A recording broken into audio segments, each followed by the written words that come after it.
เชียงใหม่ปกครองหัวเมืองฟ้าทุ่มเทแรงกายแรงใจทุกชาติพันธุ์รวมใจ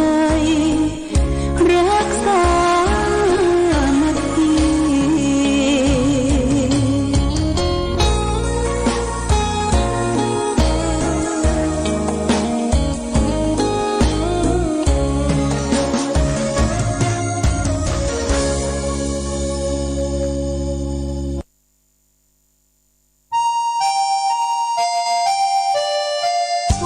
ชวนให้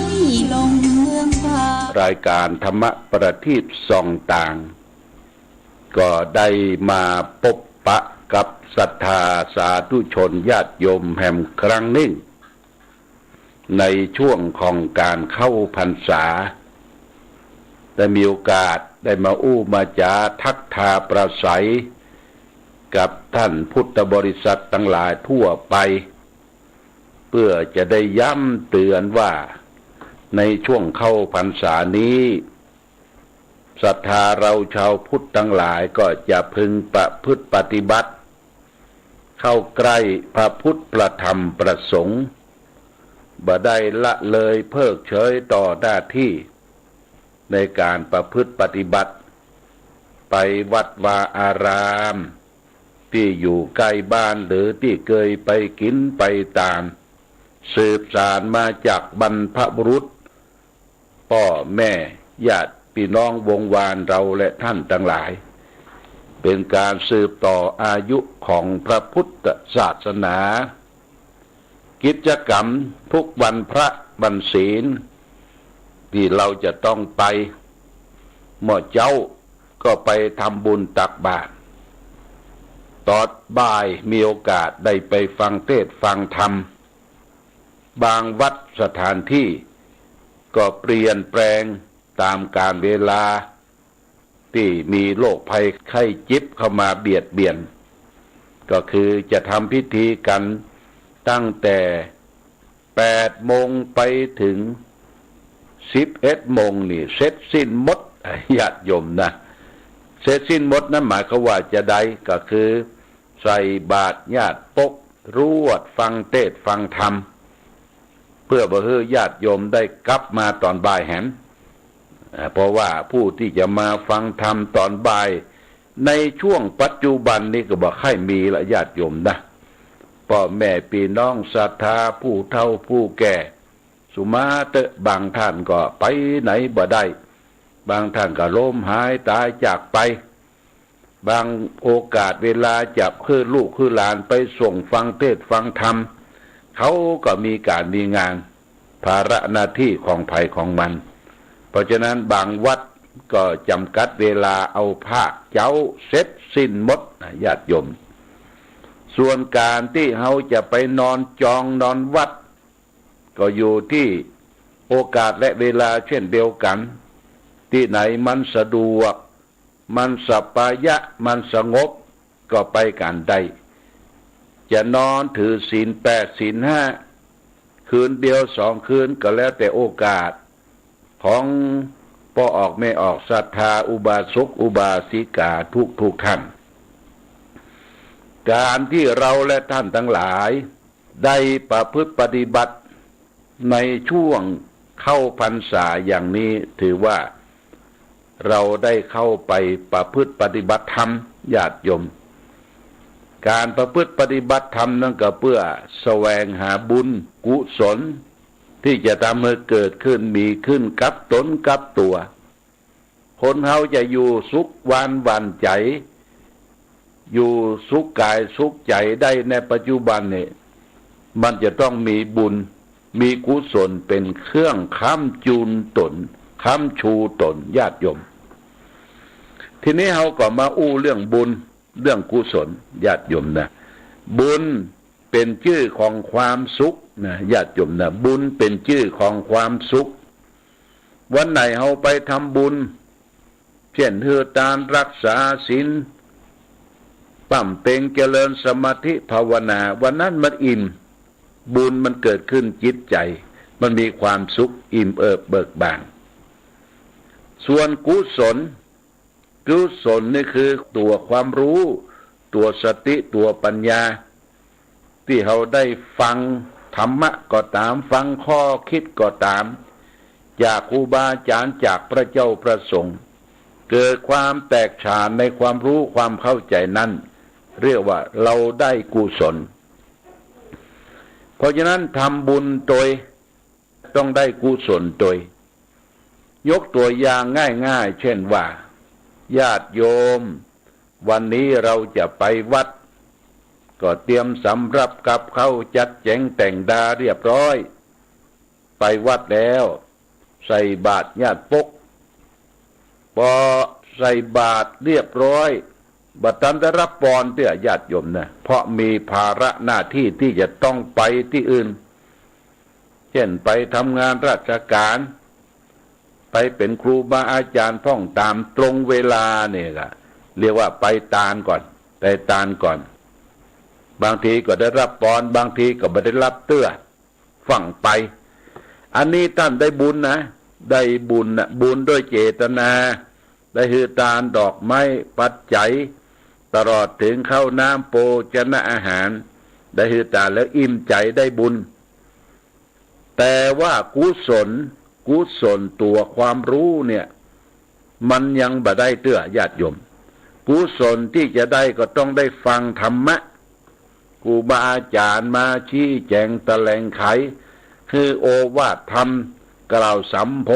ธนิยกถาศรัทธาได้หูได้เข้าใจนี่ได้ฮือตานตัวรับพรตัวแล้วก็ได้สดับรับฟังพระธรรมเทศนาตัวได้ทั้งบุญได้ทั้งกุศลเพราะว่าบุญกุศลเป็นของคู่กันมาพร้อมกันเนี่ยญาติโยมวันนี้จะอู้เรื่องบุญทางเกิดบุญคือความสุขความอิ่มใจญาติโยมกิริยาที่จะทำให้เกิดบุญได้บุญนั้นก็คือมี3ประการเรียกว่ากิริยาวัตถุ3กิริยาวัตถุ3นี่อันประกอบด้วย1ทานะใหม่บุญสำเร็จด้วยการบริจาคทาน2ศีลใหม่บุญสำเร็จด้วยการรักษาศีล3ภาวนาใหม่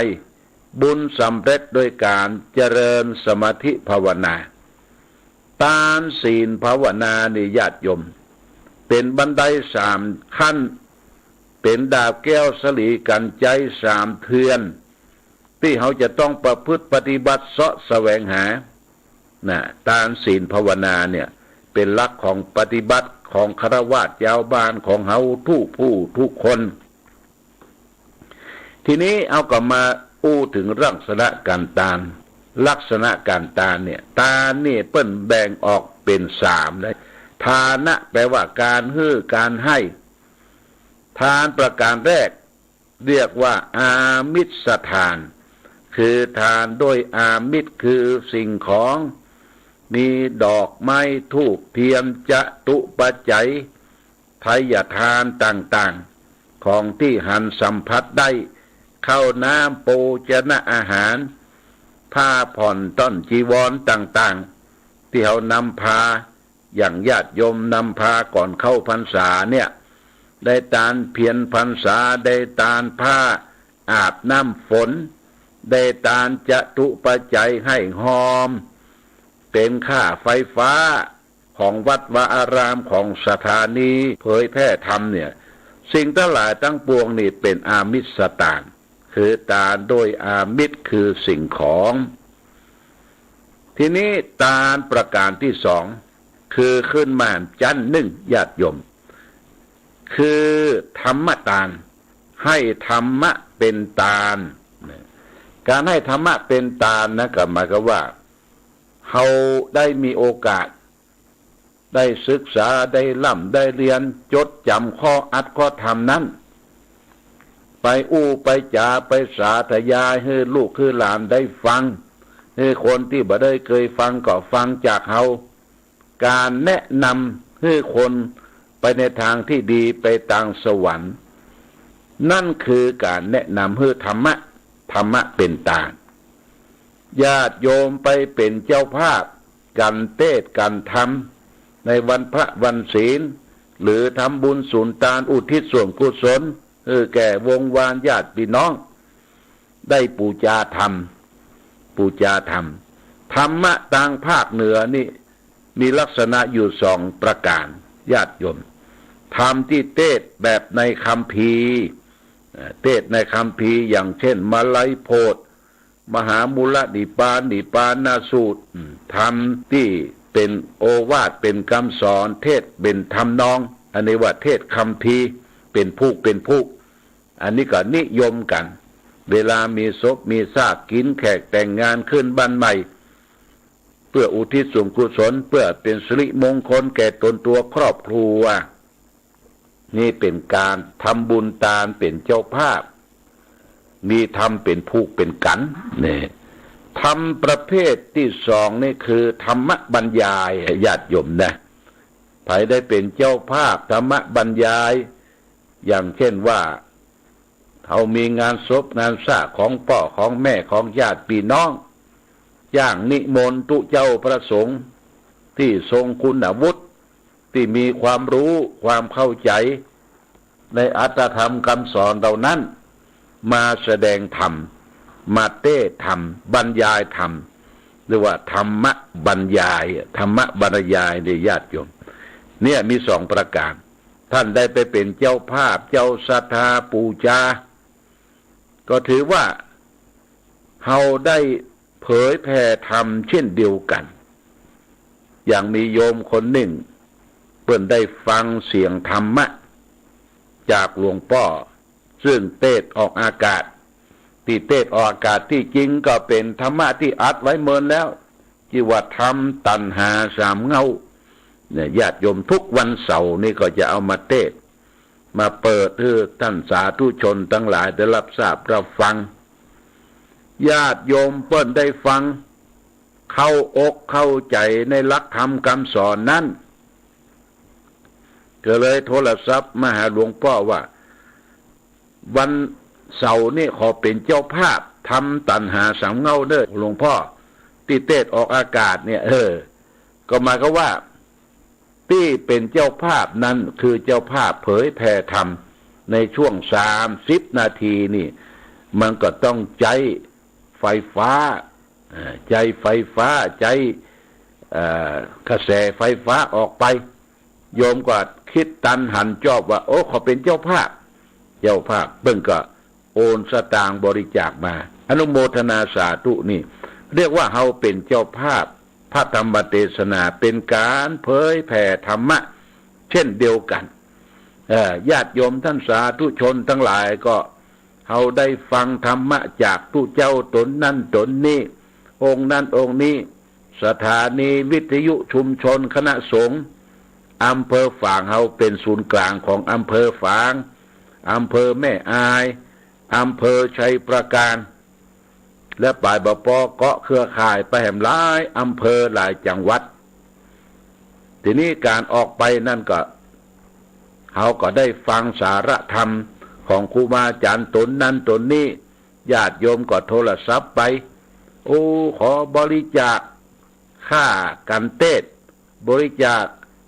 ค่ากระแสไฟฟ้าค่าไฟฟ้าญาติโยมสิ่งเหล่านี้เป็นการเผยแพร่ธรรมเช่นเดียวกัน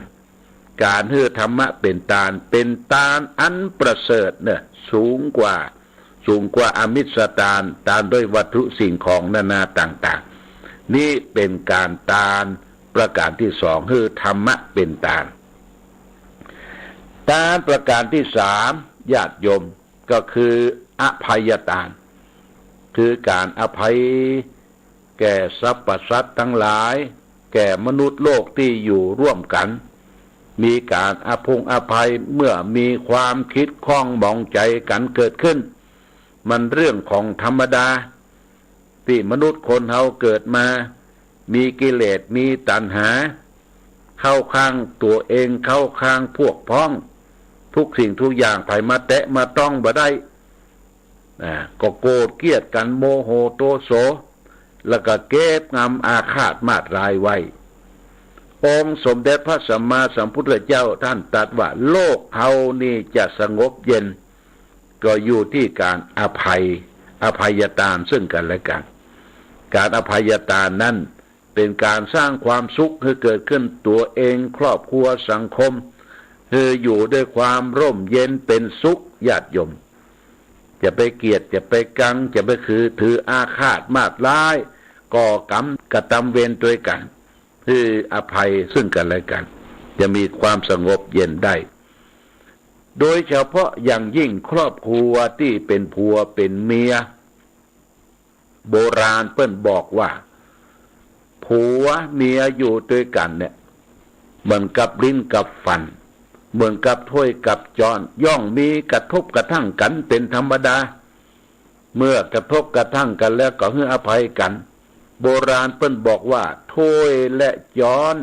เครื่องครัวสงสารบ่มีวิญญาณยังรู้ถูกต้องฟาดกันเสียงดังคิ้งข้องแหงยังแตกในลั่นจัดยาที่สุดคนเราปุถุชนแน่ชัดยักบะขีดข้องกันชันใดญาติโยมคนเรานี่มันเป็นปุถุชนปุถุนี่แปลว่าหนานะชนก็คือคนที่มันเกิดมามันหนาด้วยอย่างหนาด้วยกิเลสความโลภความโกรธความหลงเต็มเปี่ยมอยู่ในจิตในใจญาติโยมนะนี่ว่าปุถุชนเมื่อกระทบกระทั่งกันเกลียดกันถ้าอยู่ด้วยกันบ่ให้อภัยกันนี่มันอยู่บ่ได้ญาติโยมเพราะฉะนั้นโบราณเพิ่นก็บอกว่าถ้าผัวเป็นไฟเมียเป็นน้ำไปดับซึ่งกันและกันถ้าเมียเป็นไฟก็คือผัวเป็นน้ำดับซึ่งกันและกัน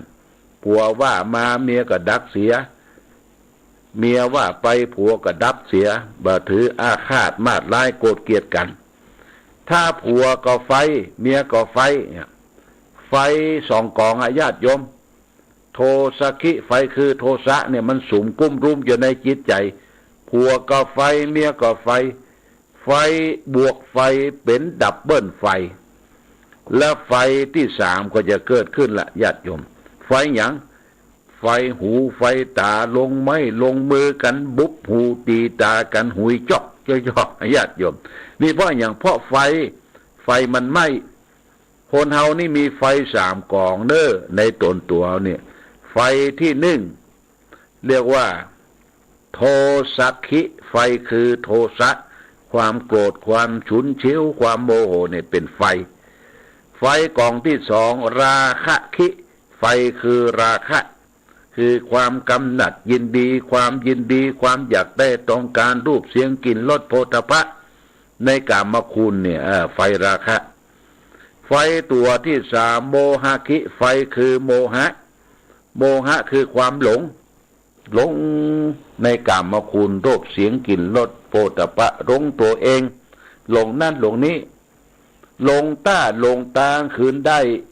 หลงจิตหลงใจคืนยากเพราะถูกโมหะเขาครอบงำเนี่ยญาติโยมไฟสามกองแต่ถ้าว่าเขาจะให้ไฟนี่ดับต้องมีธรรมะมาประพฤติปฏิบัติเช่นว่าไผขี้โกรธขี้เกลียดขี้โมโหโทโสต่อตนเองและคนอื่นเพื่อนพี่น้องหรือครอบครัวเดียวกันโกรธนักเบิ้ลคือเอาเมตตามาเจริญภาวนานะญาติโยมเวลาโกรธคือไผเนี่ยเมตตาเอาเมตตามาภาวนาอย่าฆ่าความโกรธเสียได้ความโกรธญาติโยมบดีเลยเป็นสนิมตราของโลกความโกรธเนี่ยเป็นไฟไหม้ตัวเองตัวเก่าต่อไปกิเลสตัวที่สองราคะคิไฟคือราคะคือความกำหนัดยินดีอยากต้องการรูปสวยรูปงามกินหอมเสียงเพราะเสียงสนอสดรสจืดรสเค็มรสอย่างนี้ถ้าบ่ชอบก็เดือดดาลถ้าชอบก็เป็นโมหะทุกสิ่งทุกอย่างเมื่อราคะเกิดขึ้นกับตนกับตัวเนี่ยราคะความกำหนัดเปิ้นให้พิจารณาอสุภะญาติโยมอสุภะคือมองคนอื่นเขามองตัวเองเป็นรังแห่งโรคภัยไข้เจ็บเป็นของสกปรกเป็นของเน่าของเฟะ มองในรูปสวยรูปงามนี่นักปฏิบัติธรรมต้องมองอย่างนั้นเปิ้นแต่งตัวงามน้อยเปิ้นแต่งตัวพี่ลี่น้อยเข้าไม่ใครไปหยอกใครไปเข้าหาเปิ้นใครหูจักเปิ้นลาบลาก็จกมือถือมาถ่ายมากเม็ดแบบโอ้บางทีเปิ้นบ่อนุญาตปงปันให้ถ่ายรูปนะก็ได้รูปเปิ้นก็ไปแยงไปพอเนี่ยเรียกว่าร่วงละเมิดว่าญาติโยมประเด็นนี้มีกฎหมายเนี่ยร่วงละเมิดทางคอมพิวเตอร์จะเอารูปเปิ้นไปโพสต์ไปจ่ายไปบอกคือคนนั้นคนนี้นี่ต้องระมัดระวังการถ่ายรูปก็ดีการที่จะเอารูปเปิ้นมาดูมาใส่ในมือถือของเฮาในเครื่องวิดีโอของเฮาอย่างของเฮาเนี่ยญาติโยมบ่ได้ต้องรับอนุญาตก่อนเพราะฉะนั้นราคะคิไฟคือกำนัดยินดีเปิ้นฮึดทรมานร่างกายตนเองคือไปมองอสุภกรรมฐานไปมองดูซากศพพลิกมาย้อนดูตัวเฮาว่าของทั้งหลายทั้งปวงเป็นของเน่าของเฟะบ่ควรยึดถือมั่นเป็นของตนของตัวยินดีสีขายกับรูปกับเสียงกับรสกับโผฏฐัพพะถูกต้องนั้นว่าสวยว่างามอย่างนี้เป็นต้นประการที่สามไฟตัวที่สามโมหะคิไฟคือโมหะ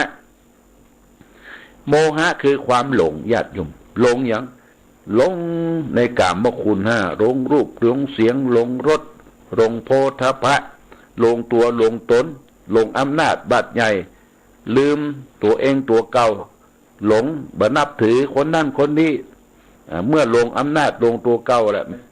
แม้ว่าพ่อแม่ก็ยังบ่คัดนับถือนะญาติโยมนะอันนี้สำคัญ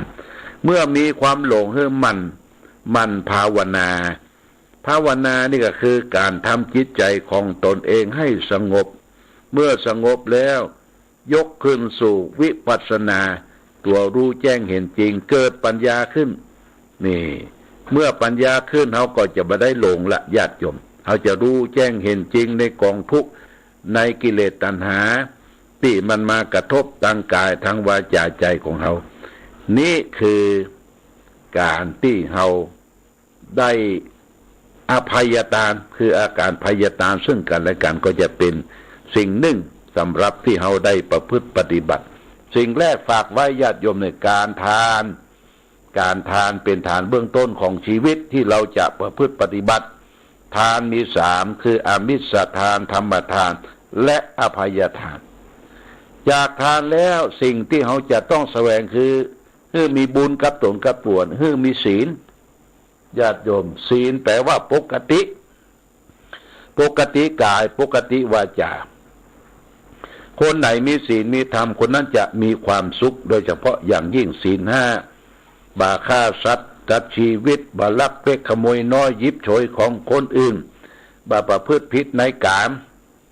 บ่กล่าวมุสาวาทพูดเท็จบ่ดื่มสุราอะไรไม่ไล่เป็นเครื่องดองครองเมานี่คือถ้าเรามีศีลบริสุทธิ์นั้นบุญก็จะเกิดขึ้นศีลย่อมเป็นมูลแห่งนิพพานศีลเป็นรากเหง้าที่จะไปสู่ความสุขสงบได้คือนิพพานนี่เป็นข้อสองที่จะเกิดมีบุญคือศีลไมยบุญสำเร็จด้วยการรักษาศีลบุญประการที่สามคือภาวนาไมยบุญสำเร็จด้วยการเจริญภาวนาคือหมั่นสงบจิตใจของตนเองไหว้พระสวดมนต์แล้วญาติโยมก็มานั่งสงบเจริญสมาธิภาวนาหายใจเข้าพุทก็ได้หายใจออกโทก็ได้หรือทำจิตใจของตนเองให้สงบที่ครูบาอาจารย์เพิ่นได้พร่ำสอนมาเช่นแม่ไก่ก้มกินน้ำก็มีพละอานิสงส์เช่นว่า3 นาที5 นาทีก็จะเป็นบุญเป็นกุศลเกิดขึ้นกับเราเพราะฉะนั้นทางเกิดบุญมี3 ประการเป็นกิริยาที่เราจะต้องทำคือบุญเกิดจากการทานเรียกว่าทานไมยบุญเกิดจากการรักษาศีลเรียกว่าศีลไมยบุญเกิดจากการภาวนาเรียกว่าภาวนาไมยทานศีลภาวนาเนี่ยเป็นหลักประพฤติปฏิบัติของฆราวาสญาติโยมที่จะต้องประพฤติปฏิบัติบอกว่าอยู่วัดอยู่ว่าอยู่ที่ไหนอยู่กลางต้งกลางนาอยู่ห้องอยู่ฮับที่ไหนมัน เพื่อตานรักษาศีลภาวนาก็จะเป็นปรมีสร้างบุญกุศลให้เกิดขึ้น